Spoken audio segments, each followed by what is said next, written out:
Welcome to digital asset academy. ఈ రోజు digital products గురించి తెలుసుకుందాం. డిజిటల్ ప్రొడక్ట్స్ అంటే సింపుల్ గా చెప్పాలంటే ఆన్లైన్ లో క్రియేట్ చేసి మల్టిపుల్ టైమ్స్ సెల్ చేయగల అసెట్స్. ఇవి ఫిజికల్ ప్రోడక్ట్స్ లాగా స్టాక్ అవసరం లేదు. వన్స్ క్రియేట్ చేస్తే మళ్ళీ మళ్ళీ సెల్ చేయొచ్చు. ఎగ్జాంపుల్స్ అంటే ఈ బుక్స్, కోర్సెస్, టెంప్లెట్స్, ఇంకా ప్రీసెట్స్, పీడిఎఫ్స్ కూడా డిజిటల్ ప్రొడక్ట్స్ లోకి వస్తాయి. మెయిన్ అడ్వాంటేజ్ ఏమిటంటే పాసివ్ ఇన్కమ్ జనరేట్ అవుతుంది. అంటే మీరు స్లీప్ లో ఉన్న సేల్స్ రావచ్చు. ఇవి క్రియేట్ చేయడానికి మీకు స్కిల్ ఉంటే చాలు. ఒకసారి తయారు చేస్తే లాంగ్ టర్మ్ ఇన్కమ్ సోర్స్ అవుతుంది. ఇవి సెల్ చేయడానికి గమ్ రోడ్, ఎట్సీ, షాపిఫై లాంటి ప్లాట్ఫామ్స్ యూస్ చేయొచ్చు. చాలా సింపుల్ ప్రాసెస్.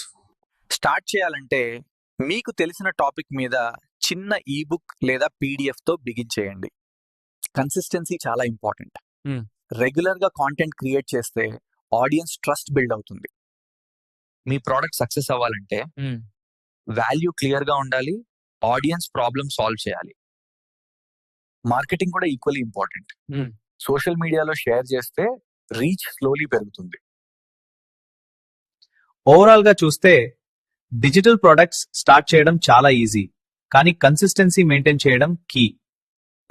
మీరు కూడా టుడే నుంచే స్టార్ట్ చేయండి. స్మాల్ గా అయినా ఫస్ట్ డిజిటల్ ప్రోడక్ట్ క్రియేట్ చేయండి. ఇలాంటి ప్రాక్టికల్ కంటెంట్ కోసం ఛానల్ సబ్స్క్రైబ్ చేయండి. నెక్స్ట్ వీడియోలో ఇంకా డీటెయిల్ గా చూస్తాం. Thanks for watching. నెక్స్ట్ వీడియోలో కలుద్దాం.